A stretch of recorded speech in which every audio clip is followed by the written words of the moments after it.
This is Backstory, the podcast powered by the newsroom of the Ithaca Voice. I'm Megan Zerez. It's Tuesday, August 18th. If a property developer gets a tax break to build affordable apartments, does it come at a cost to the rest of the community? That's a debate that's been playing out with the massive new mixed-use development plan for South Hill, known as SouthWorks. Some have described that project as on the scale of an entire new neighborhood. Last week, the first major phase of that project just got approved for a major tax break. Developers say they need the help to be able to keep rent affordable for working-class Ithacans, but some advocates say the tax break could hurt Ithaca's public schools, which rely heavily on those taxes to keep classroom lights on and teachers paid. That's this week on Backstory after a quick break. Backstory is supported by Cayuga Health and Arnott Health, members of Centralis Health, connecting our community with accessible, compassionate care that's built around you. From same-day appointments to long-term wellness support, Centralis Health helps you stay healthy and informed. Learn more at centralishealth.org.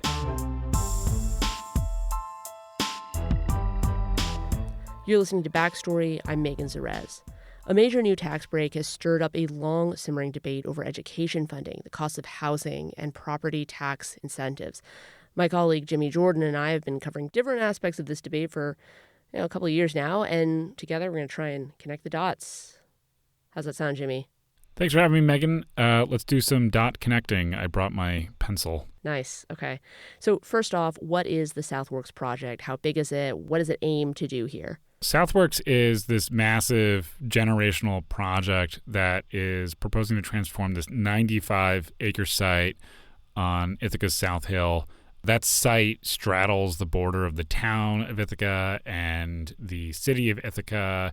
It includes wooded area. It's heavily sloped in some spaces, but really importantly, it includes this former industrial site, this old factory. And there's been a lot of environmental rehabilitation to get that up to level so that it can be redeveloped. And it's really going to change the face of that area because right now it's just this vacant factory. There's some stuff that's happened there as a part of the SouthWorks redevelopment, but for years that's how people saw this as just this kind of undeveloped blight in the city. They're proposing in total, right, like over the full course of development, at least 900 new units of housing. 915 units of housing is what they say they can bring. Yeah, and that's a lot of new homes, a lot of new people, potentially. So the larger debate here that we're going to focus on is over tax incentives. And SouthWorks is just, in my mind, the largest and most recent example. Developers got this deal where they wouldn't have to pay property taxes for 30 years. They do pay a little bit of money that's known as a pilot payment in lieu of taxes. It's generally negotiated to be less than what the tax bill would have been. Unlike sales tax and income tax, I think property taxes aren't something that everyone pays a lot of attention to, unless they own a house or a property. But, it does impact life in Ithaca, so why should people care? Property taxes provide a lot of the revenue that cities, counties, municipalities, and school districts rely on. And even though it's landlords and property owners that pay these taxes, when they go up, that cost gets often passed on to renters. So these taxes impact the cost of housing. They pay for things you care about, like your roads and services. Here's the important thing about this conversation about SouthWorks. We're talking about a specific project from this developer called Beacon Communities, who partnered up with the main developers on the SouthWorks project. Beacon Communities is going to build 230 units of affordable housing across 10 buildings. And that's just the first phase. That is just the first big phase in the SouthWorks project.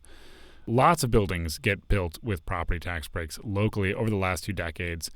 But with this Beacon Community Project, there's been pushback specifically from the Ithaca City School District's Board of Education and supporters of the education community. Now, there's been pushback on other projects in the past, but I think that's the thing that's different about this in recent memory. There's this concerted kind of interest group in the education community saying, we're concerned about tax dollars getting pulled away from the school district to support this proposal. We're going to get into all of that a little bit more later, but how much is this particular tax break worth? This was passed last week, I believe, on Wednesday. Right. So going to caveat all this, which is this is based on those current projections and values, but the tax break is supposed to be around $17.5 million over 30 years. Not all of that is property taxes, though, and we'll get into more of that later. It's really an estimate. It's based on modeling that tries to guess the growth of property value over the years, and tax rates also change year to year. So we just don't know exactly what that figure is really going to look like in reality over 30 years. Right. You have this new development, but if they aren't paying taxes or they're paying less taxes, some people might say that that makes tax burden on everyone else who's paying property taxes a little greater. What's the argument for offering developers these tax breaks? Yeah, the way you phrase that question figures interestingly into the shape of this debate. I'll say first that tax breaks are considered an important incentive to get developers to build new housing. The way that argument goes is that the potential property tax revenue on a development project is going to be much larger long-term than if you were to just tax a vacant lot, right? So get something nice built there with a tax break, and you're going to increase the tax revenue that was going to come from that site anyway. And there's more potential for that property to grow in value over time once it's developed. Theoretically, these projects are going to foster growth and help develop the county's economy. When it comes to affordable housing, the argument is that when the rent is below market value, it's really hard to make the numbers work for developers without a tax break. Generally speaking, we don't see affordable housing built without some form of public support, whether that's local tax breaks or state grants or some combination of that. Around half of the cost of this project is supported in some way through public funds. Who is in charge of granting these local tax breaks? Yes, we're finally naming this important body. It's this authority called the Tompkins County Industrial Development Agency, or IDA for short. There are dozens of IDAs across the state. They are, I think, for the normal person, pretty obscure, but these independent agencies have that important power to grant local tax breaks on property taxes, sales taxes, etc. And while the Tompkins County IDA's board is appointed by the Tompkins County legislature, it is its own authority. It can act independently. Yeah, elected officials serve on it, as well as representatives from the trades and the community as well.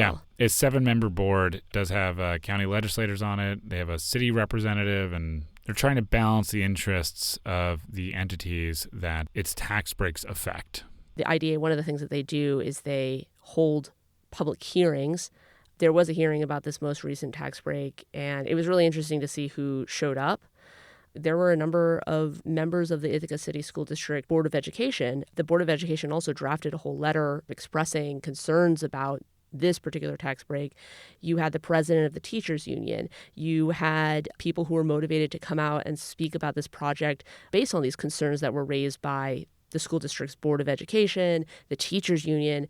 There was one person who was there who was representing the developers in this project. And the one person out of, I want to say about 15, 16 people who came out to speak at this hearing, only one of them spoke in favor of the tax break as it was. And that is actually former IDA, Industrial Development Agency member Rich John. Yeah, I thought that was interesting. You were at the meeting, right? Mm-hmm. And I watched the recording of it. So tell me what those arguments that these education advocates were advancing. I mean, so, a lot of them were very careful to say, hey, they're not against affordable housing, but they feel like they have issues with the process that this whole tax break came about.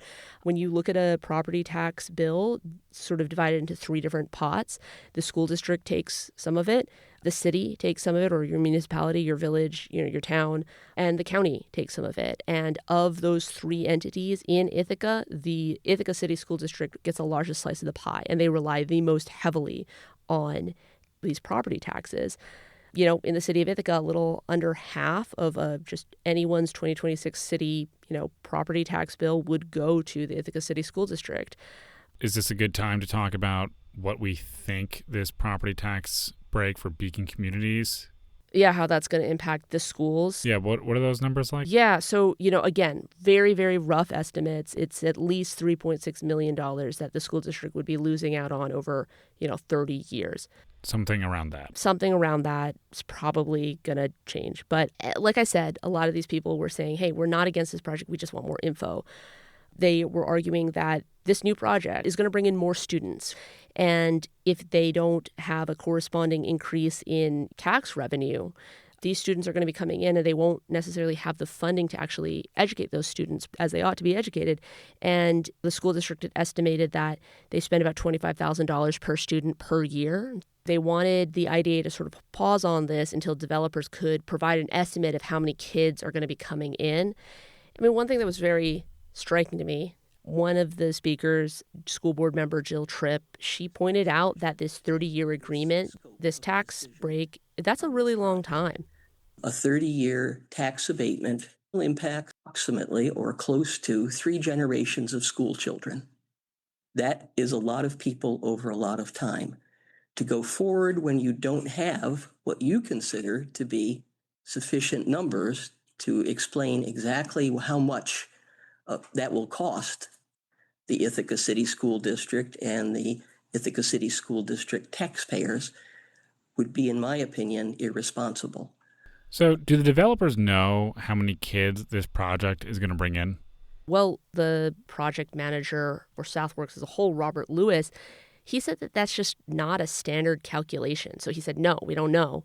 Student generation from residential project. That's not a calculation I've ever done for anything. My first job out of college 20 years ago was real estate development. That's not a calculation I've ever seen. I think it's also important to say that the district doesn't really fully know either. They sort of provided some back of the napkin math. Then that's why they were saying, we want more data, we want more information. And this, they've also used as an argument for having a representative from one of the school districts on the IDA, on this body that's determining, tax breaks and other incentives for developers. So at that, we're going to take a quick break, but when we get back, we'll get into some of the background underpinning this debate. Stay with us.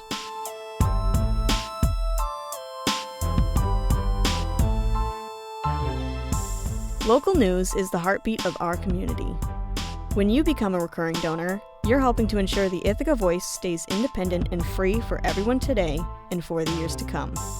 Donate today at ithacavoice.org. This is Backstory. I'm Jimmy Jordan, here with my colleague Megan Zerez. Property taxes don't just go to schools. The city and county also collect taxes.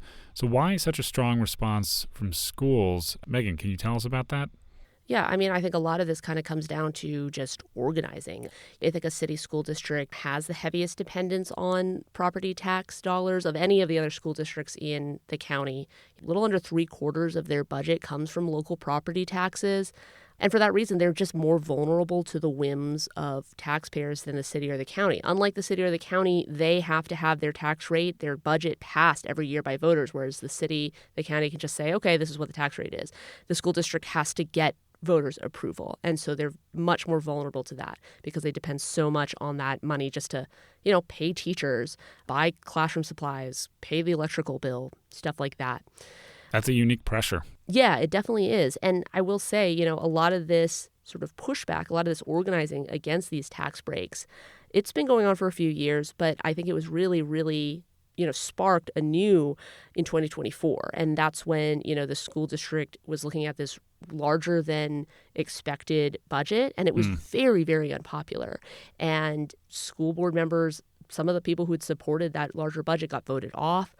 Yeah, 2024, that was certainly a watershed moment. Yep. And last October, the school district released a study that found their enrollment is projected to shrink. Continue shrinking. And with it, state funding, too, because that's judged based on a per-student basis. They're saying if their enrollment continues to fall, they'll either have to close a school or raise taxes. So shouldn't more students be a good thing? Yeah, that's what, Robert Lewis, the project manager for SouthWorks, said too. What I do know from having kids in the system is that enrollment is not up. Enrollment's going to continue to shrink, and we have a large amount of fixed costs in our educational system. And the idea that an influx of students, which I think is not clear that that's going to be sizable, is going to uniquely burden a system whose one of their chief burdens is lack of students, seems to me not real. One of the arguments against this tax break that these, education advocates have made is that, this is potentially going to bring in quite a few new students, without funding to actually educate them. I would say Lewis's take on it is it's not quite that simple. I mean, funding comes from multiple places. So yes, Ithaca City School District does receive state funding, but for the school district, the state funding is just much smaller, a slice of the pie compared to other districts. The idea why so much of this particular school district's budget is derived from property taxes, and the reason why they receive less in state funding is because, Ithaca has a much larger, richer tax base. So the idea is, okay, well, it doesn't need state funding as much as, say, Newfield or, Dryden or whatever. But, keeping more schools open with fewer kids, it just costs more per kid. But that being said, closing schools, super unpopular. And that's just another pressure point that's on the minds of many of these school board members. They don't really want to raise taxes either. And I think that they've been really trying the past few years to really beat the bushes to try and find other kinds of funding. So if they do end up having to close a school or raise taxes, that's maybe more of a last resort. And some of this advocacy work, another example is they've been trying to increase the amount of money that Cornell gives to them. But that's a whole other kettle of fish. I mean, they've been doing a lot more of this organizing, and that's, I think, part of the reason why they've sort of latched on to this particular project. It's just so much larger than a lot of the other tax breaks that come through the IDA. Oh, yeah. Yeah, I mean, you think this is a good time to talk about the broader tax scheme here? Yeah, let's do that. Some readers might remember that this isn't the first time that a tax break for SouthWorks has come up. 2 years ago, the entire SouthWorks project as a whole got a tax break that's estimated to be worth at least $85 million over 20 years. Why is there a separate tax break when they already got this $85 million tax break 2 years ago? Yeah, that's a good question. The IDA approved a unique agreement for SouthWorks in 2024 that froze the entire 95-acre site at an appraised value of $3.5 million for 20 years. That term can be extended and changed. So why is that important? Well, it means that the developers of the SouthWorks project only pay property taxes on that frozen $3.5 million while it's getting built out. That is until one of SouthWorks sub-projects gets built, like the 230-unit affordable housing project we've been talking about. Those sub-projects will apply for their own separate and unique tax break agreements, which takes them off of that agreement that freezes the SouthWorks parcel at $3.5 million. It's kind of like a tax break within a tax breakception. I don't know. That's the dumb joke I've made about this situation to myself. Yeah. Once SouthWorks is fully developed, it is going to be worth a lot more than that $3.5 million that it's frozen at right now. Yeah. And ultimately, when you say that, it refers back to this kind of big picture debate that has taken place. Without these tax breaks in place, the IDA developers, supporters of this method say, well, then nothing would get built. We wouldn't have any new development to help raise property tax revenue. And, certainly the SouthWorks development with its tax breaks are bringing in more revenue for the City of Ithaca, or for the county, for the Ithaca City School District than a blighted former industrial site. That's one side of the argument, and the other goes, well, maybe that's true in part, but you're still bringing in all these other costs for the municipalities, for the city school district. These tax breaks, are they going to cut into the municipalities and districts' ability to service those costs? Yeah. I mean, long term it might work out. Short term, I don't know. Yeah, that's the gamble. And local governments have very few levers to pull with development. The district has wanted a say in how these conversations unfold. In recent years, they say they want a seat at the table. IDA bylaws say school districts are supposed to have a representative on the board, but they haven't for years. Why not? I mean, my understanding is that sometime in the aughts, that was the last time that a school board representative was on the IDA. That person, for some reason, cycled off. They got replaced by someone else. And I think, now there's a hesitation to boot some of these other representatives off of that body to make room for a school board representative. So there's this proposal to expand the IDA and to say, hey, okay, school district, advocate, you can have a seat on the IDA, but we're not going to use that to displace anyone else. So in order to do that, though, now it seems that they have to have permission from the state. That bill is written up. It's just kind of waiting on the governor. It's waiting on the state legislature process for about a year now. I don't know if it's going to get passed. We don't know. Well, despite these concerns from public school advocates, the IDA ultimately did vote to approve the tax break on this particular phase of the SouthWorks project. And that was last week at their meeting Wednesday. Now that recent tax break has gone through, what comes next? Yeah, we're going to see Beacon Communities has a couple more steps before they can start actually building, but what I'm really interested in seeing is how the education community in Ithaca City School District's Board of Education and the IDA work together to resolve this tension. Or if they do. If they do. I mean, I think that what we're seeing is a growing concern that tax breaks that have been used to support the development boom here in Ithaca could end up harming the Ithaca City School District. So will that be abated? Will that be, no pun intended, will that continue to grow? That's the question I have. I think this debate's just going to keep going, even outside of that. But thanks for chatting, Jimmy. I know who hosted here. We passed it back and forth. That's right, because we both know things. Yeah. Thanks for chatting, Megan. Likewise, Jimmy, likewise. But we'll be back with the headlines after a short break. Stay with us. Independent journalism isn't guaranteed. It's built. Join the readers who power the Ithaca Voice and make a gift today at ithacavoice.org.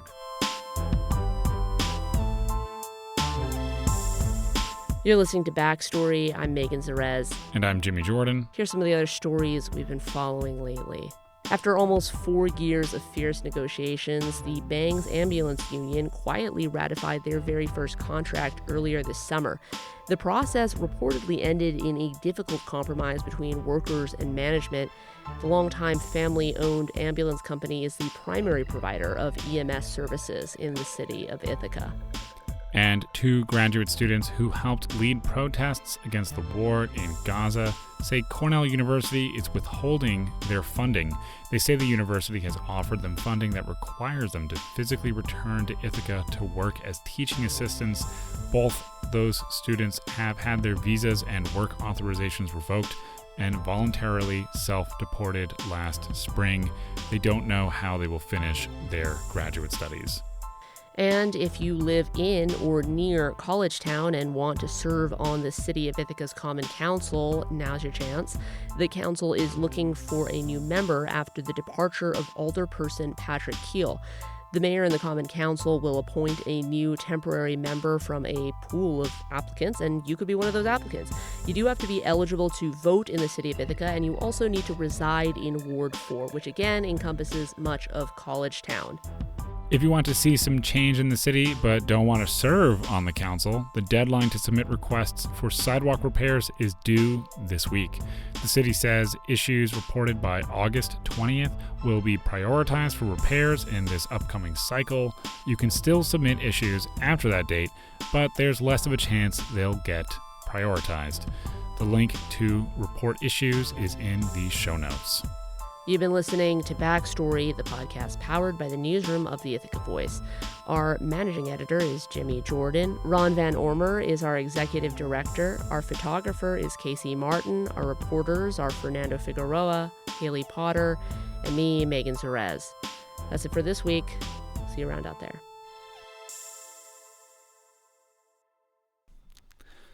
Goodbye.